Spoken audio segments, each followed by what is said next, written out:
Yes, it's Well, always you've good. got it. I liked it. Yes. Okay.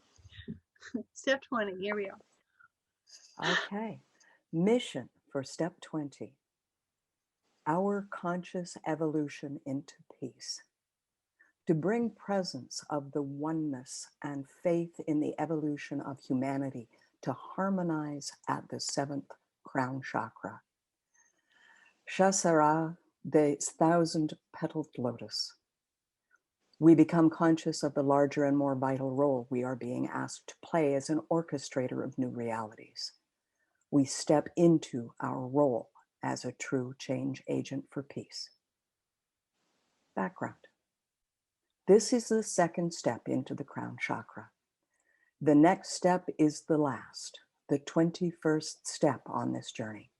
An open and balanced Shasara gives a sense of unity with the universe and every living being within it.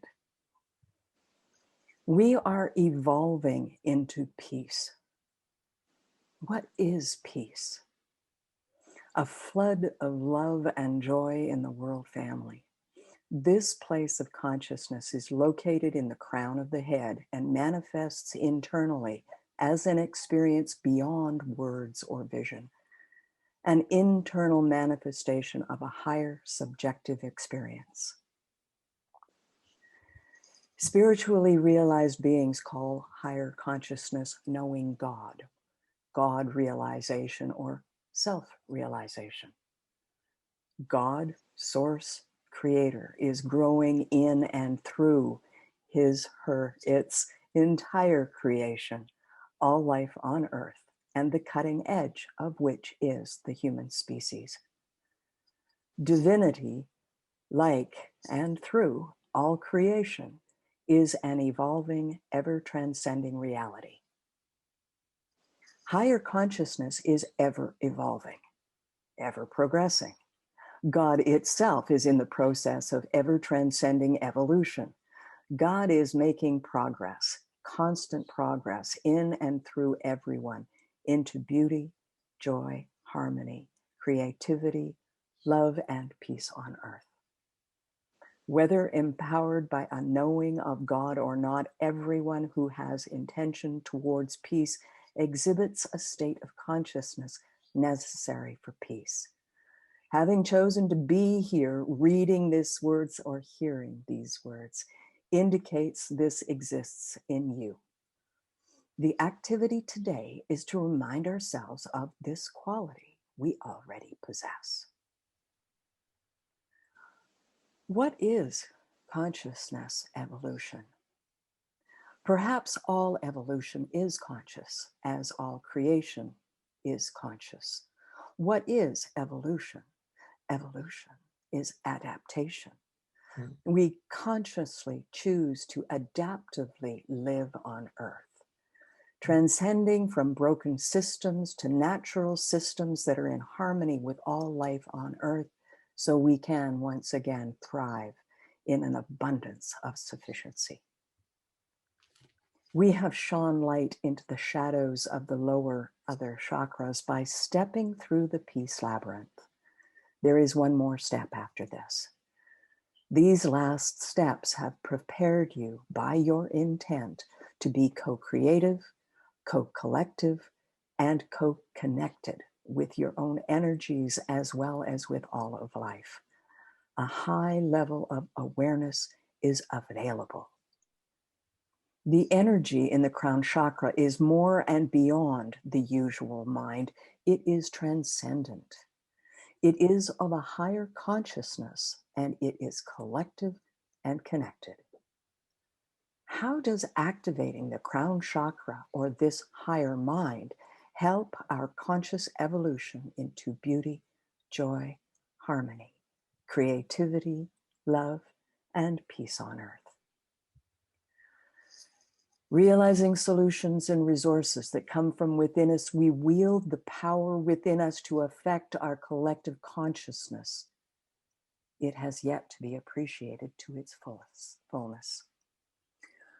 Through seeking peace, aspiring to peace, spreading your peace around you, so all are embraced by the spirit of peace. We create the peace. By focusing our attention on peace, we activate it. Where attention flows, energy goes. And how is peace playing a part in this conscious evolution? An inner peace is needed to be receptive to this higher wisdom, a collective wisdom, and to higher internal or inner guidance, a collective higher intelligence. By being receptive to higher consciousness, we are informed, conscious of realities and infinite inner and outer resources, ways of being and living that are in harmony with all of existence, informed by all of creation across time and space, and receptive to a higher collective wisdom. Fun fact: God's not done growing. Creator is not done and depends on us who are consciously evolving on Earth. Enjoy the ride.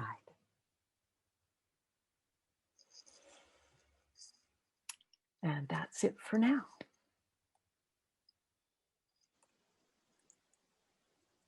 Evolution is punctuated learning that moves us. Evolution is more than adaptation. Yeah.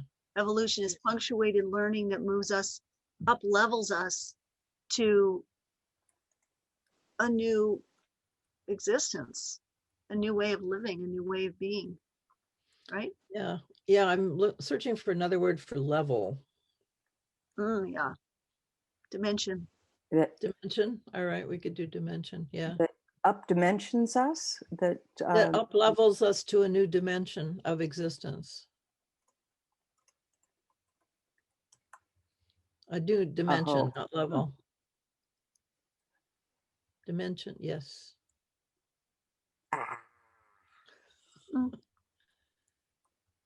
A new dimension of existence. This is evolution. We consciously choose to live cooperatively or something. We Generatively. Regenerative. Thank you. Gotta have regenerative in here. Yeah, I'm very much into regeneration right now, just because of the vibrance and the thrivingness in that word that doesn't happen in a lot of other words. Yeah, I like flourishing too, but it doesn't fit here. Yeah. Transcending broken systems to natural systems in harmony. Don't need that R. In harmony with all life on Earth. We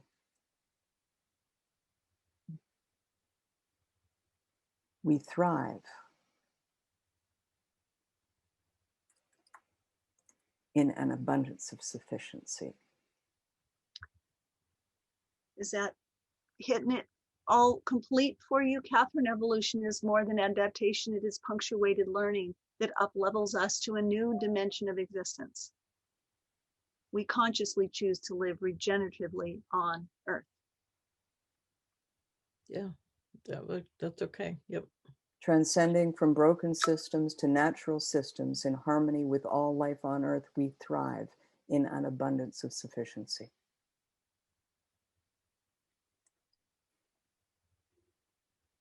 Or, okay.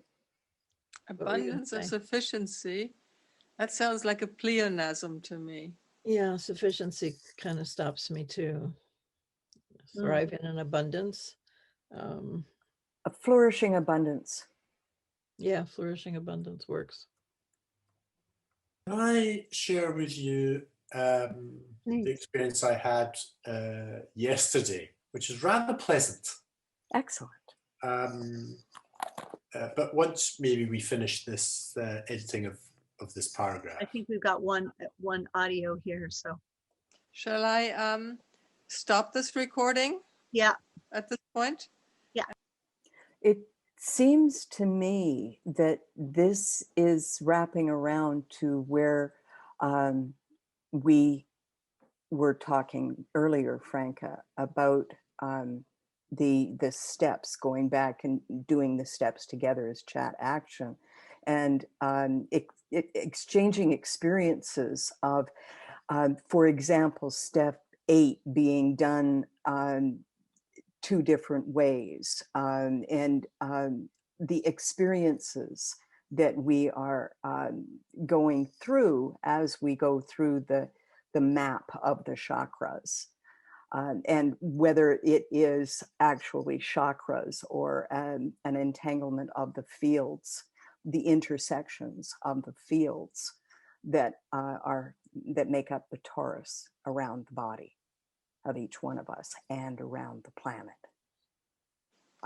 We are fields within fields within fields within fields, parts of parts of parts of wholes.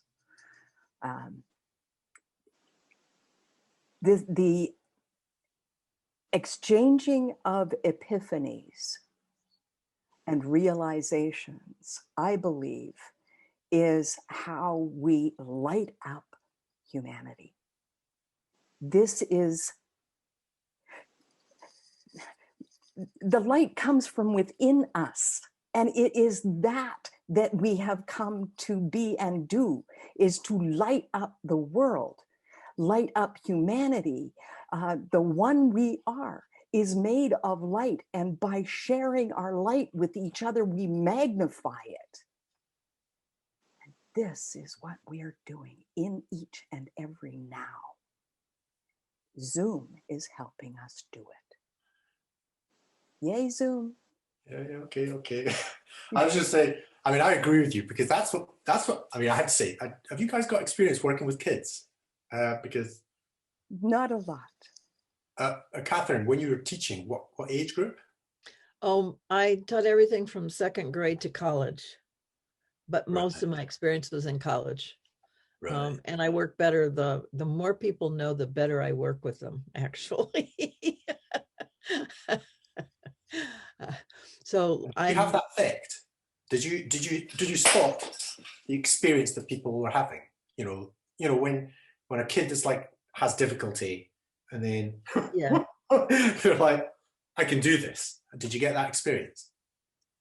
Oh yeah, I mean, that's the fun of teaching, is when light bulbs go on. Yeah, it's lovely, isn't it? Yeah. That's a joy.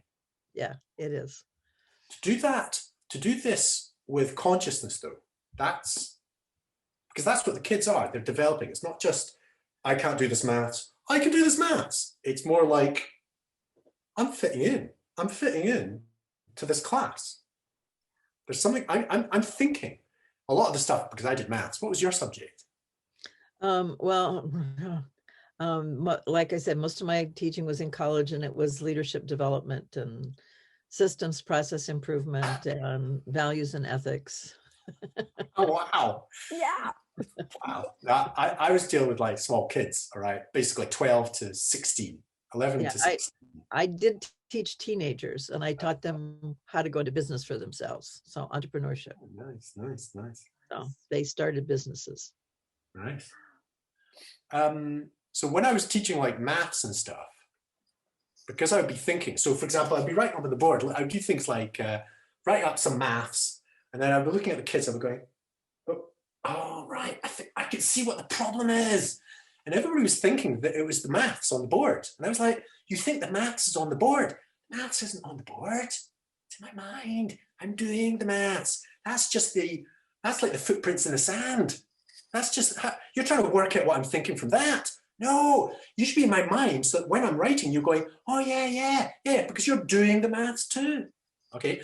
And so to say that to a bunch of adolescents, they just go, because they're getting into this notion, wait a minute, I haven't even thought about the possibility that the maths is not that thing over there, but actually in my mind. Yeah. And so I was interested in metacognition. So, I did this with like kids to do this. And you guys, most people here experience, like Franca, what you talked about the other day on that video, just mind-blowing. You work with people, like adults, regarding states of consciousness. I've never had that privilege, I have to say. It's amazing. I mean, the effect you had on that video on me, I was just like, that's amazing.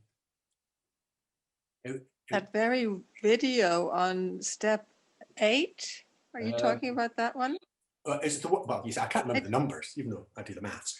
It was the one to do with the action. So you're lying around or sitting about, and then you go into the action. It's amazing that you're saying this, because technically it's so flawed, and it was actually just meant as a draft, and then Shannon edited and added the images. It's amazing for me to hear this. Wow. Yeah. Oh, right. Okay. It wasn't the video I'm appreciating. It's the fact that you drew my attention to the moment of action, and to the way you talked, and the way you close your eyes when you're listening and stuff, and you're really trying to really pay attention. Your voice is really nice. And you did that, and you were talking about this kind of thing and then the action, and really being sensitive to that moment of transference from I'm a lazy bugger to I'm in action. Yes. You know, and draw your own attention to your own process. I can only say what the ballpark is for me. And it's a very specific thing for each one of us that kind of takes place in that area of the body. Yes. And it's good to draw your attention to it so you can intentionally actually do it. I like the Mel Robbins with her countdown. That a little piece of genius. Did you catch that part, David? Not yet. That was in the extra resources in 8. Oh no, I don't. I've got so little time. I know we all have time. No, David. Seriously, if you liked my piece, you absolutely have to listen to Mel Robbins, because that enhances it. Yeah. If it's not even more important than what you experienced with what I draw your attention to. Yeah. Definitely. Treasure trove. Even if you have no time at all, if that was the last thing you did. That's the last thing I do before I go to sleep tonight. No, I want to sleep tonight. I want to sleep. I don't want to be going active. No. I want to No, it's not good for night. Exactly. Don't do it at night. Look, it's night here. I'll check it tomorrow. First thing in the morning. Where are you, David? Peak District. It's now 20 past 10, the Peak District. It's like in what country? Country? UK, in the center of the UK. All right, okay. England. So we're keeping you up. Can we go? So this 20, are you guys confident with 20 yet? Because you'd like to get some sleep sometime tonight? Is that what you're trying to tell us? No, I have to work my PhD before going back to sleep. Yeah. We have more than enough content to play with for 20. I would think, David, from my point of view. Okay. I mean, but what Franca did for me in that other one was really bringing it down to beep, a tiny little beep. And to do that with, I understand what you've done, and I think that's reasonable for people that want to read all that. I go, okay, big. But is there a similar kind of beep? Cut to the chase kind of thing. Point. Let's find that. Let's actually go back, because every now and then we've fallen into that awareness of divinity, haven't we? Every now and then, let's kind of remember when that happened, and maybe even like I did with that piece that you liked so much, David, maybe we can do something about that as well. How does it work? What was our contribution for this to happen?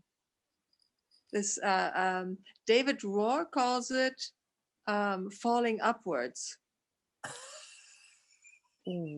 That's so beautiful. It's good. He is amazing. He's dying, by the way, and he's doing he even did a YouTube video on it. But he is the guy that Karen Ball keeps talking about. This Franciscan monk in somewhere in Texas with his Center for Action and Contemplation. So oh gosh, if I'd thought of it, maybe have him on or something. He is just amazing, mind-blowing. And he would have to say something about just what we're talking about.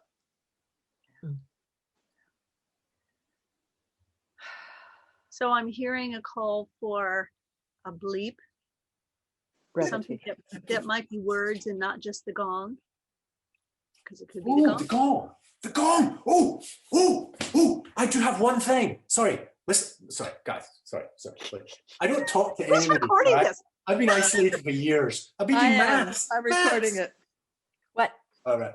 No. Look, it's an activity, right? It's you know the Buddhists, ring bells. Yeah. And Okay. bowls. Huh? And Bells bowls. and bowls. Both, right? And they go, and there's somebody here in the community that's actually Buddhist. She's practicing Vietnamese. Plum Village. Yeah. Thich Nhat Hanh, And so Plum Village. she's ordained, not a proper fully, not a full monk, but she's, as a lay person, she does the 15 I think, steps, 15. And anyway, she does these practices and I join. It's great. All right. And she does this bell thing. And when she started doing it the first times, I just said, at the end of one of them, I just went, oh, I've got an issue. Because what happens is you hit the bell, okay, and I'm meditating, and the bell goes bing. And these bells are incredibly well designed. And you can hear the sound. And then it just disappears. Oh, That's what I do. That's my meditation. right. Okay, so where does your mind go? With the bell. Your mind, Well, you're listening. Or your Okay, so if you listen to this bing. I have no mind. I only have my vibration, who I am, vibrating into the universe. David's going somewhere with this thought. I want Okay, to the thought was pretty mundane, Julie, in comparison to what you're saying. You're saying something very profound. And sorry, I'm not going to say Well, that's my experience. I have no mind when I hear that sound. So where does that mind, whatever that means, I don't know what mind is. So where does it go? David, tell me. No, you tell me. So you disappear. So when that bell struck. Oh, I don't disappear. I appear. The mind is just this little tiny tip of the iceberg of who I am. I appear. Who I really am appears in that vibration.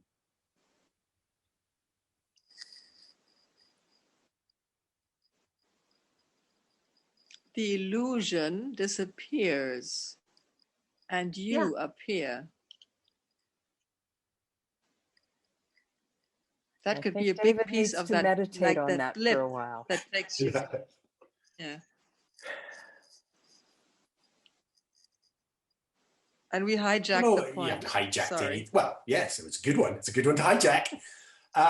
The more prosaic version is simply because you're listening to a sound.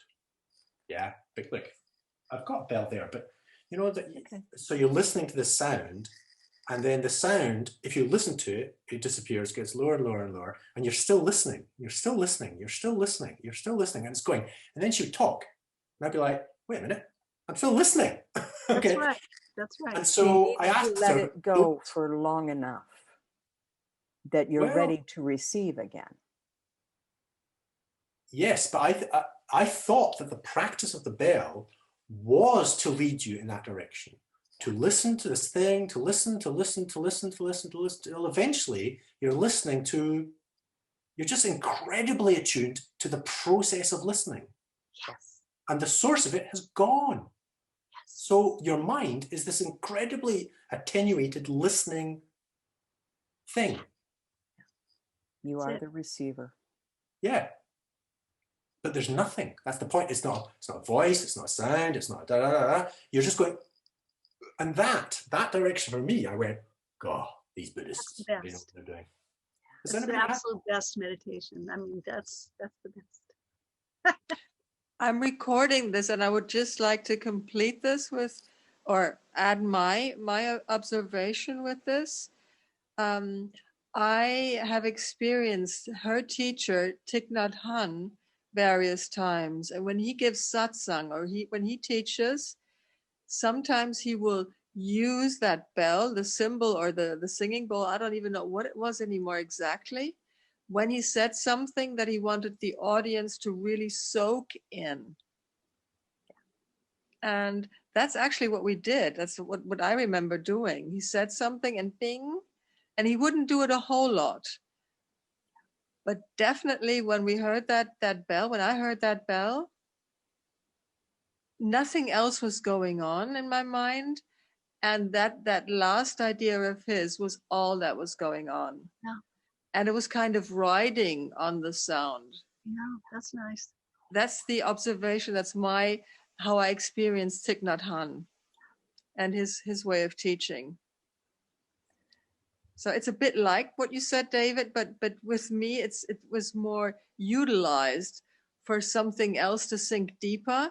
And I think the sound itself would have been so beautiful that your unconscious mind, or what part of you ever, would already in itself know what to play with it and how to play with it. So yeah, I just wanted to add that. Oh, thank you for adding that. Thank you. This is such a rich field. I love to be here with you and play here with you. Thank you so much for playing with me.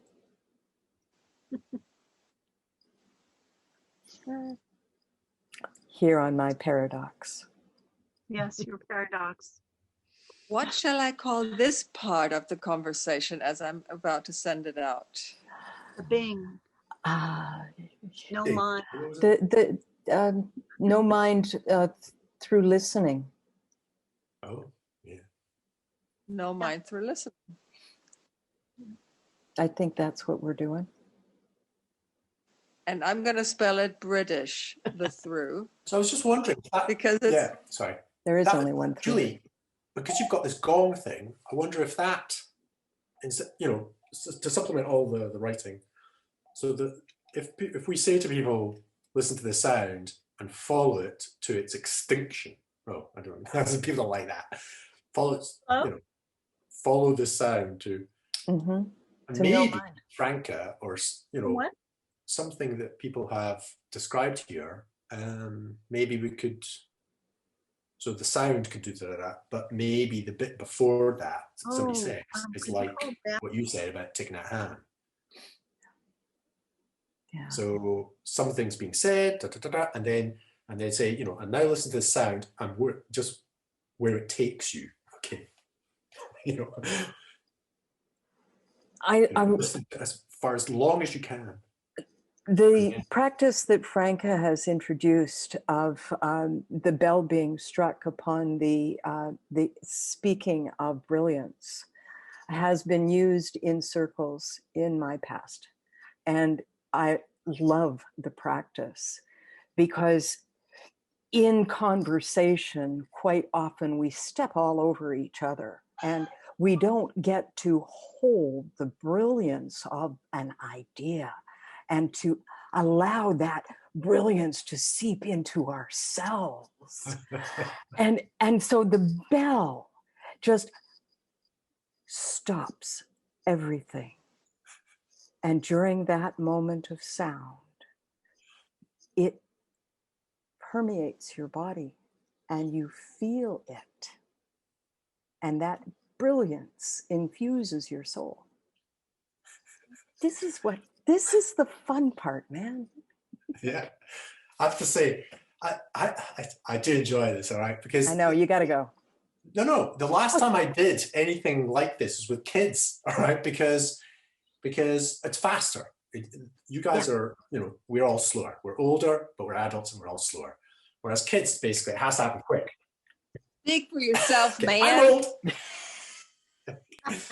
And so the thing that you're drawing attention to, what you just said, Shannon, you kind of like stretched it out and kind of like, oh, we're examining this thing. And that's what's happening with the kids. It just happens very quickly, very quickly.